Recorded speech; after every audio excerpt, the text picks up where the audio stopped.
Hi, this is National Master Dan Heisman, and we're continuing with our series of videos to help you play chess better, instructive videos.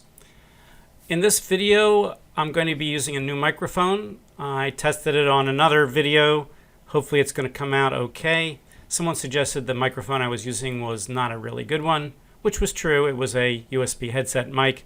Now I'm using more of a mic that would use in a radio or TV. So we'll see if it comes across better. If not, I'm sure you'll let me know. All right, so what we're going to do today is talk about the safety table. The safety table is a device that I developed for lower rated players to help them be aware of which squares might not be safe. And I'm only dealing with squares in the most basic safety table that are attacked by enemy pieces. So if you have an empty square where someone can move and checkmate you or double attack you or something, that's not going to be on the basic safety table. On a more advanced safety table, you could certainly put them there. But on the basic safety table, only squares that are occupied and attacked by enemy pieces are on the table. And there's two pieces of information. One is that it's in the table, how many attackers there are, how many defenders there are, and that does not determine how safe something is. If you got a pawn guarded by a pawn and it's attacked by a million pieces, let's do that right now. Let's say you have a pawn on e3 and black's going to attack it with a knight, and he's going to, let's unguard it with this pawn here. And we'll bring over our rook and attack it there too. And we'll unguard it with the bishop while we're at it. We can attack it with another knight. Let's see here. What's the best way to do that? Maybe I could bring the knight to c4. We're just looking at this pawn on e3 here. Okay, so the pawn on e3 right now is attacked 3 times, and it's only guarded once, but it's safe because the piece that's guarding it is along with the piece that would be attacked, are worth less than the lesser value of all the pieces attacking it. So a pawn and a pawn is worth less than a knight. So therefore, even though it's attacked more than it's guarded, it's safe. But as we'll look at this game, and I have no idea what's going to go on in this game, and we'll put the safety table, and every time someone moves, we'll add and subtract squares from the safety table, and we'll put up a red flag if there's a safety issue on that table, on the table on that square. Okay, let's do it. d4 does not affect the safety table. It creates a discovered attack on this line. There's no black pieces on that line. There's no black pieces being attacked. Black plays knight f6. No white pieces on this square. The knight's not being attacked. Safety table's still empty. Knight f3, not attacking any squares. The knight itself is not attacked. Nothing on the safety table. b6, still nothing on the safety table. g3, nothing. Bishop b7, bing, bing, bing, bing, bing. Something on the safety table. The knight on f3 is attacked once. How many times is it guarded? Well, it's really guarded twice. It's got one direct guard, and the queen is also indirectly guarding. If there was a sequence of trades on the f3 square, the queen could participate after the pawn took. So the safety table really says that f3 is attacked once and guarded twice. One direct guard, one indirect guard. Okay, now the safety table has changed. The safety table says that f3 is now guarded 3 times instead of once. c5, that puts 2 new squares on the safety table. c5 is on the safety table because the pawn that moved up is attacked by a pawn, but it's also guarded by a pawn, so there's no red flag there. And the pawn on d4 is attacked once and guarded twice, so it looks safe also. Now, does black have a threat? He has a little bit of a threat. Let's say white does nothing here. Then black could take the pawn, and white can't take with the knight because that would put g2 on the safety table as unsafe. And if he takes with the queen, black gets a chance to attack the queen with the knight. So there's a minor positional threat here, even though the safety table says that all the squares are safe. There's also this possibility of removing of the guard followed by taking the pawn, but that would put a8 on the safety table and the rook would not be safe. Okay, so white plays c4 and says, I see all those things, go ahead. I'm not going to change the safety table. If you want to take the pawn and attack me with your knight, be my guest. Black says, I think I will. White says, that's okay, I'll just guard the bishop. Now this pawn is attacked twice, and it's only guarded 0 times, so it's en prise. And if black wants to guard that pawn, he'd have to guard it with something worth less, like e5, but then e5 would be on the safety table, and e5 wouldn't be safe. So white understands that he's getting his pawn back here. Black says, I'll just develop with e6. That does not put anything new on the safety table. White plays b3, says, I'm no hurry to get it on. b3 guards the pawn on c4, but the pawn on c4 was not on the safety table at the moment. It's not attacked by an enemy piece. Black plays bishop c5. That puts an extra defender on the safety table on d4, but white can still win it back by taking it or maybe attacking it again. White attacks it for the 3rd time. The safety table now says there's 3 attackers. There's only 1 defender. Black castles does not affect the safety table. White takes the pawn. Now the bishop on c5 is on the safety table, but it's guarded by a pawn. The bishop on d4 is on the safety table. He's guarded twice. Black plays knight a6, affecting the safety table by putting a 2nd defender on the c5 square. White plays knight c3, does not affect the safety table.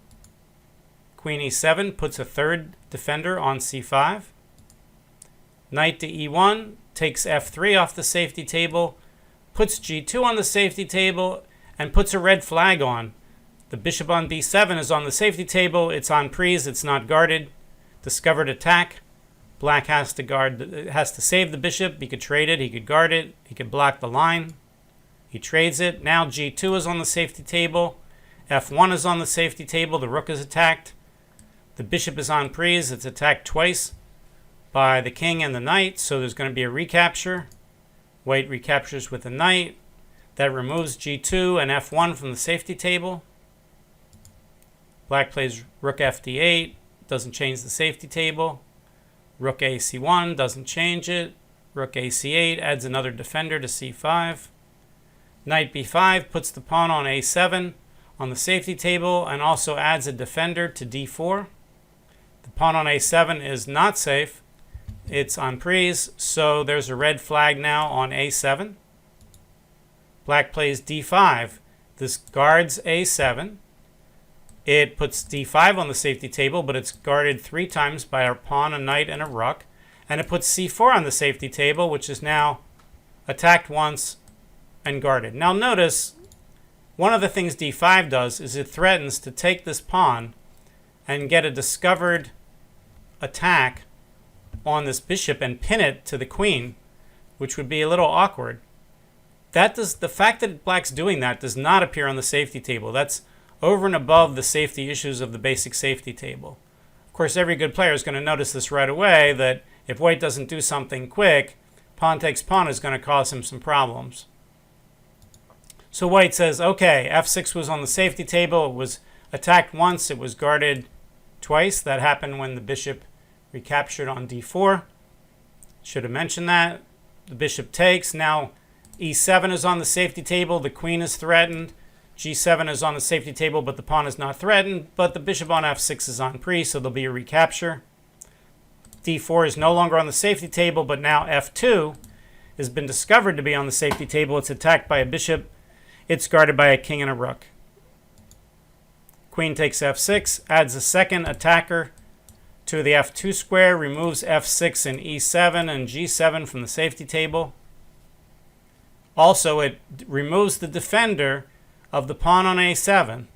So, white, if he wants now, can play knight takes a7 and hit the rook on c8. White does. Knight takes a7. That removes a7 from the safety table. Adds c8 to the safety table. White is now threatening the rook. It's attacked once and it's guarded once, but since the knight is an AWL, attack with something worth less, that means white's threatening to win material, so there's a red flag on the c8 square. Black says, I will answer that red flag with another red flag. I will get a discovery on your queen. By taking that pawn, it puts b3 on the safety table. It puts d1 on the safety table. It puts d8 on the safety table. Well, d8 is guarded by a queen and a rook. d1 is guarded twice, but it's an AWL attack with something worth less. When you have AWL, you have to do something about that because he's threatening just to take no matter how many times it's guarded. White plays knight takes c8, offering a sacrifice. He's going to get 2 rooks for the queen. So what does that do to the safety table? It leaves d1 on the safety table, takes c8 off the safety table, adds b6 to the safety table. c8 is on the safety table for the knight being attacked by the rook. White doesn't care because the rook's going to take the queen. Rook takes the queen, adds f1 and d1 to the safety table, removes c8 from the safety table.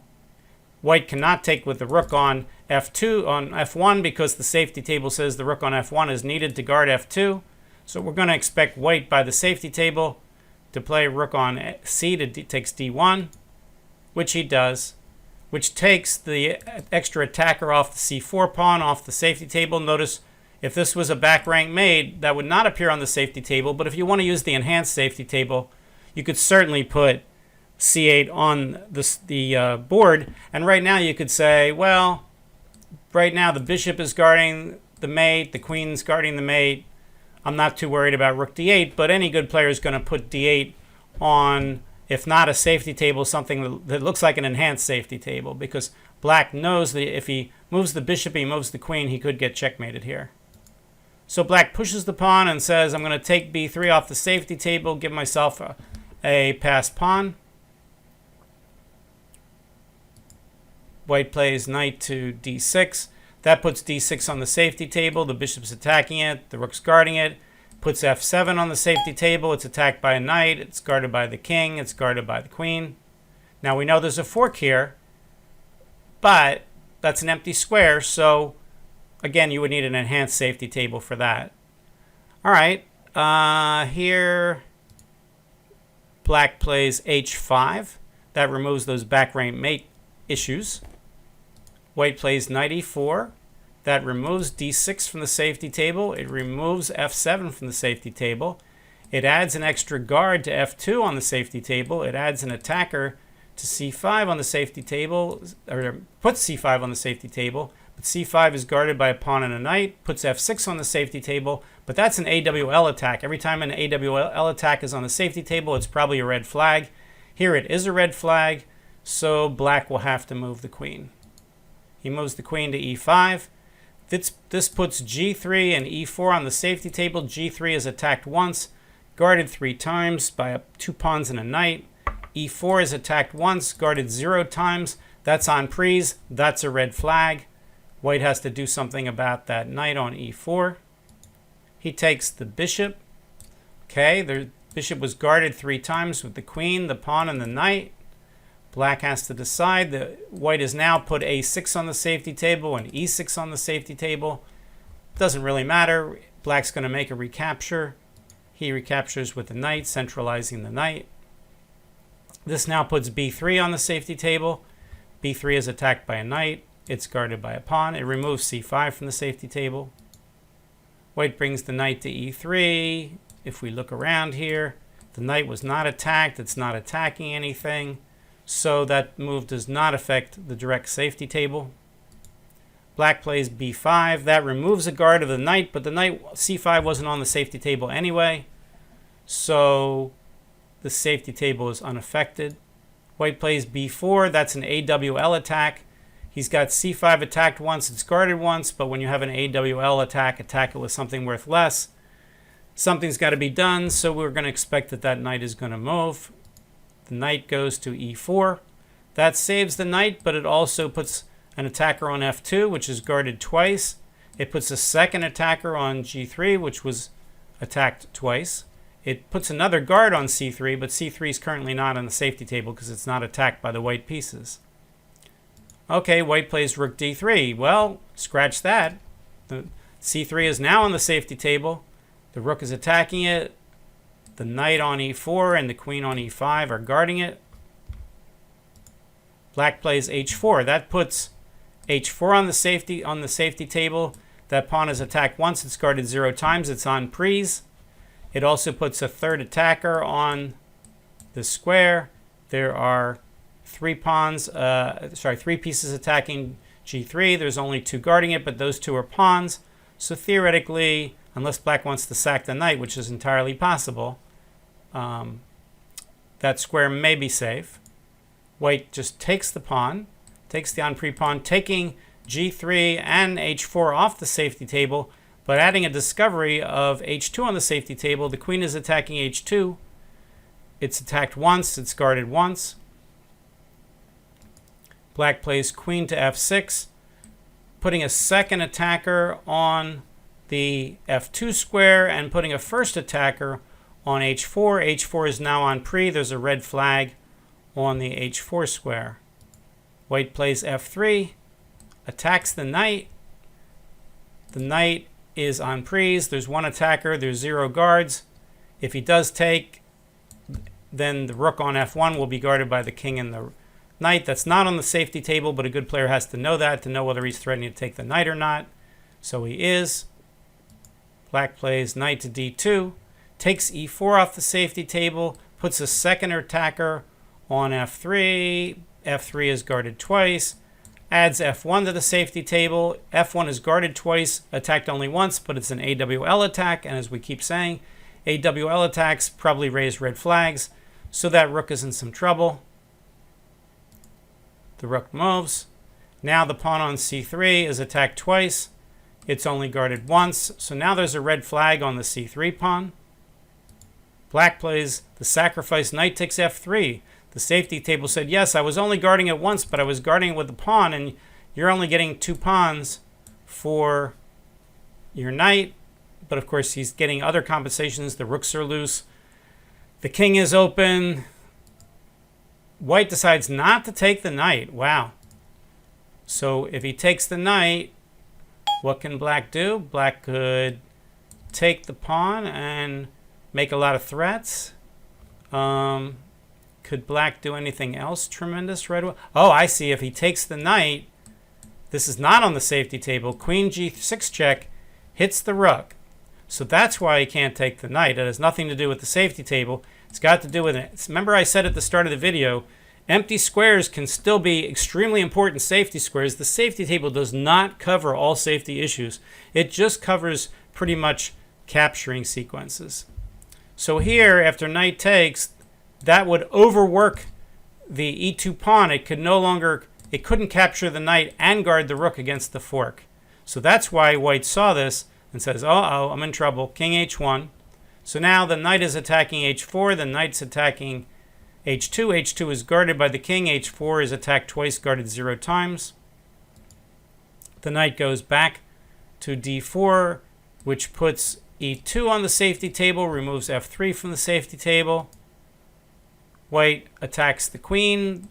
f1 is on the safety table. It's guarded by a knight, attacked by a queen. f6 is on the safety table. That's an AWL attack, even though it's guarded. Black has to do something about it. Black captures the pawn, which was on pres, which was also on the safety table. Hitting the pawn on h2, which is attacked once, guarded once. Guarding the knight, which is now attacked once and guarded once. White plays knight to g2, again attacking h4. The queen is on pres. The queen goes to e4, pinning the knight. e2 is on the safety table. Attacked once, guarded once. Sorry, g2. e2 is on the safety table. It's attacked twice, guarded 0 times. d3 is on the safety table, but it's attacked once, guarded once. That is temporarily safe. c3 still on the safety table. c3 just got removed from the safety table. The rook d3 is also removed from the safety table. Black plays queen takes e2, putting f1 on the safety table. Queen takes f1. Checkmate is threatened. Big red flag there. White says, I'll check you to remove the guard on this pawn, but of course white has a very weak back rank. He can't just move the rook anywhere. King to h7 removes the defender on f7 from the safety table, but the rook can't take on f7 because queen d1 check will lead to mate. Rook has to stay on the back rank, so the other rook comes back and guards it. Black plays f6, taking f7 off the safety table, putting f6 on the safety table, but that's a guarded pawn. White says, I'm going to put e2 on the safety table. We can see that a2 is on the safety table with the queen attacking it. e6 is a skewer, threatening, but the knight is guarding that pawn. Black says, sure, I'll take an extra pawn. That puts an extra defender on the e6 square, removes e2 from the safety table. White plays rook to e3. I don't believe that adds or subtracts anything from the safety table. It does, unguard the rook and so on, but that rook wasn't attacked. Black plays e5, removing e6 from the safety table, adding e5 to the safety table. Pawn on e5 is guarded, as is the pawn on f6. White gives a little check. We could say h7 is on the safety table. Anytime the piece on the safety table is the king, that means that you're in check and you have to get out of check by the rules of chess. So king to g8. White plays knight to e3, removing g2 from the safety table, but adding h2 to the safety table. Black plays queen a8 check. Again, kind of putting h1 on the safety table, removing h2 from the safety table. King to g1, taking h1 off the safety table. Doesn't mean the king can't get checkmated, of course, on an empty square. Black plays knight e2 check. King f2, only legal move. Now the knight's on the safety table. King takes e2 as a threat. The knight goes to f4. The knight is not guarded on f4. It's not attacked on f4. It is guarded, and it's threatening h3 now on the safety table. White saves the rook. The f3 is also on the safety table, but it's guarded by f2. Black checks, taking f3 off the safety table.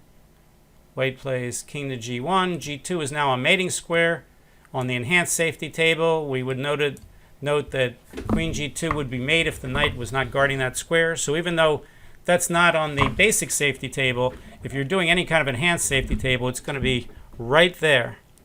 Okay, so queen goes to d2, putting b4 on the safety table. e3 is on the safety table, but it's guarded by the rook. The rook goes to d1, putting d2 on the safety table. d1's on the safety table, but it's guarded by the knight. Queen takes on the on-priest's pawn on b4. Knight goes up to f5, putting g7 on the safety table, but it's guarded. Queen to e4, putting f3 and f5 on the safety table. Knight to h4, removing f5 from the safety table, guarding f3. Knight to e2 check, putting the king, of course, on the safety table. King f2, the knight is attacked, but it's guarded. Knight to d4. Now attacking f3 with an AWL attack. The knight on d4 is attacked, but it's guarded twice. And white resigns. Okay, so if you're not aware of the safety of the pieces as you're playing the game, and certainly in a speed game, there's a lot of that awareness needed. Who benefits most from this video? But I think most players rated over 1700 have at least an unconscious safety table that they're always updating. But if you're a lower rated player and you're not really familiar with what I was doing here, this is something that you want to always be aware of as the pieces are moving around. And as I said, the safety table does not cover all safety issues. There's a lot of safety issues that can happen on empty squares.